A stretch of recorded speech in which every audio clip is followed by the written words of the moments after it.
இன்னைக்கு காலையில் கொள்ளு பருப்பு சட்னி தான் ஆட்டினேன். அதாவது கொள்ளு வந்து ஃபஸ்ட்டு நம்ம தக்காளி போட்டு வேக வச்சுட்டு அது தக்காளியும் தண்ணியும் கொஞ்சம் ரசத்துக்கு எடுத்து வச்சதுக்கப்புறமா வெங்காயம், காஞ்ச மிளகாய், கருவேப்பிலை, கொத்தமல்லி, சீரகம் இது எல்லாத்தையும் போட்டு நல்லா வேக வச்சுருங்க. கடைசியாக ஆட்டும்போது உப்பு 4 பச்சை வெங்காயம் சேர்த்து ஆட்டினீங்கன்னா அதோட டேஸ்ட்டே நல்லா தனியாக இருக்கும்.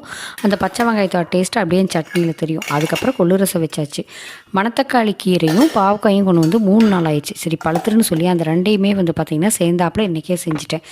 காட்டில் வந்து பார்த்திங்கன்னா இந்த இடத்துல புளிச்ச கீரை எப்போவுமே இருக்குதுங்க, அழிகிறதே இல்லை. அதில் இருக்கிற காயில் பாருங்கள் நல்லா சிவப்பு கலரில் செடி பூரா காயாகவே இருக்குது. இது எப்படியோ விழுந்து விழுந்து இந்த இடத்துல என்ன தான் நிறைய மட்டையெல்லாம் போட்டு தீ வச்சேன், இருந்தாலும் பார்த்திங்கன்னா இது திரும்ப அந்த இடத்துலையே வந்துடுது.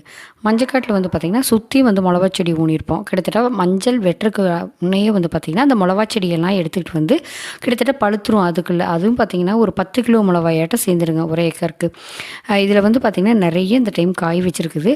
1 2 வந்து பார்த்திங்க அப்படின்னா நமக்கு செடியிலேயே நல்லா பழுத்துருது. அப்போ அதாவது இடையிலேயே பழுக்கமும் நான் பொறிச்சு காய வச்சுக்கிறோம். வருஷ கடைசியில் வந்து பார்த்திங்க அப்படின்னா பச்சை காயாக இருந்ததுன்னா அதை வேக வச்சு காய வச்சு அதை வந்து பார்த்திங்கன்னா கறி குழம்புக்கெல்லாம் நம்ம யூஸ் பண்ணோம்னா